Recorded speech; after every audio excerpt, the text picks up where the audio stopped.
इल्ज़ाम इतने थे कि सफाई का वक्त ही ना मिला। कानून चलता रहा और एक इंसान मर गया। कसूर क्या था ये अदालत ने कभी पूछा नहीं। फैसले से पहले ही एक और नाम मिट गया। नमस्कार दोस्तों, आज की ये रिपोर्ट किसी एक व्यक्ति की नहीं बल्कि एक सिस्टम की है, जहां इंसाफ मिलने से पहले ही कई जिंदगियां खत्म हो रही हैं। आज सवाल महिलाओं की सुरक्षा से जुड़े कानून पर नहीं, सवाल उनके दुरुपयोग पर है। देश के अलग अलग हिस्सों से ऐसे मामले लगातार सामने आते रहे, जहां पुरुषों ने कानूनी प्रताड़ना के दबाव में अपनी जान दे दी। मर्द लोगों को जल्दी इंसाफ ही नहीं मिलता है किसी चीज के लिए। आईपीसी की धारा 498A। हाल ही में वाराणसी के राहुल मिश्रा का दुखद मामला सामने आया, मेरा छोटा सा बच्चा है, मैं कितना सपने देखा था, जिसमें पत्नी से विवाद था, लगातार आरोप लगते रहे, कानूनी दबाव और सामाजिक बदनामी होती रही।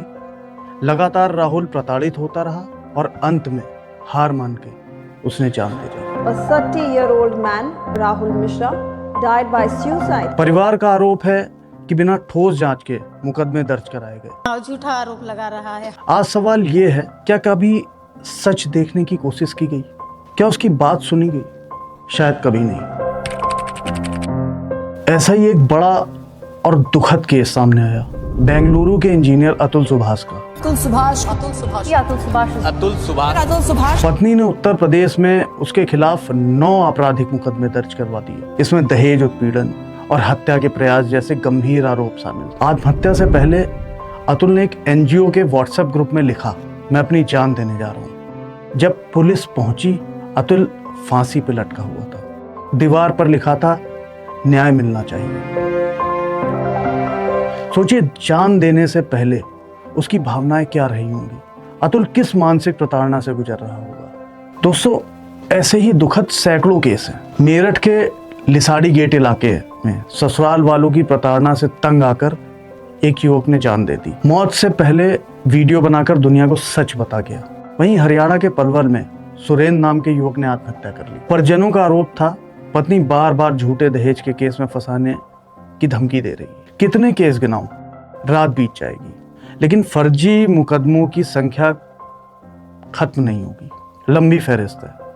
आप देखिए पैटर्न क्या है। इन सभी मामलों में एक बात समान है, आरोप पहले लगे, जांच बाद में हुई या कई बार हुई ही नहीं। कानूनी प्रक्रिया सजा बन गई, बेफिजूल की डिमांड और मानसिक प्रताड़ना देने का सिलसिला चालू होता है और फैसला आने से पहले ही जिंदगी खत्म हो जाती है।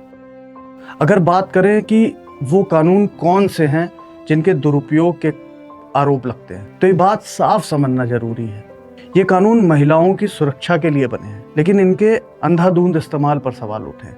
आईपीसी 498 दहेज उत्पीड़न, आईपीसी 406 आपराधिक विश्वासघात, घरेलू हिंसा अधिनियम 2005।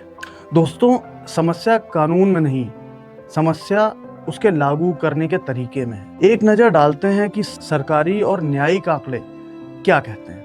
एनसीआरबी के आंकड़ों के मुताबिक दहेज उत्पीड़न मामलों में दोष सिद्धि दर अक्सर 15% से भी कम रही है। सुप्रीम कोर्ट ने भी सुशील कुमार शर्मा बनाम भारत सरकार केस में कहा था साफ, 498 का दुरुपयोग इसे उत्पीड़न का हथियार बना रहा है। अदालत ने बार बार चेताया है कि बिना जांच तुरंत गिरफ्तारी गलत है। तो असल में समस्या कहाँ है?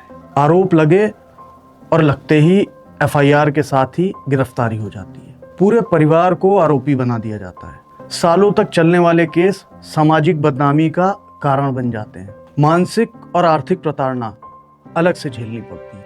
और इसका दुखद नतीजा क्या होता है? इंसान टूट जाता है, पर सिस्टम चलता रहता है। दोस्तों, ये इतना पेचीदा सिस्टम बन चुका है कि इसका समाधान मिलना मुश्किल है। दरअसल कुछ विशेषज्ञों और अदालतों ने कुछ स्पष्ट सुझाव दिए हैं। एफआईआर से पहले अनिवार्य प्रारंभिक जांच हो, ठोस सबूत बिना तुरंत गिरफ्तारी पर रोक लगे, झूठे मामलों में जवाबदेही तय हो, फैमिली मामलों के लिए फास्ट ट्रैक कोर्ट बने, पीड़ित पुरुषों के लिए भी कानून सहायता तंत्र बनाए जाएं।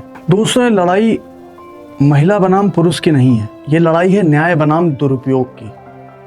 महिलाओं की सुरक्षा जरूरी है, लेकिन न्याय बिना जांच के नहीं हो सकती। कानून मजबूत हों, लेकिन उसका दुरुपयोग रोकने के लिए भी कठोर प्रावधान हो, ताकि कोई इंसान टूटे नहीं। इसी सवाल के साथ आज इजाज़त दीजिए। अगर वीडियो पसंद आई हो तो कमेंट में ज़रूर बताएं। बने रहिए द रिफॉर्म के साथ और चैनल को लाइक सब्सक्राइब करना ना भूलें। धन्यवाद।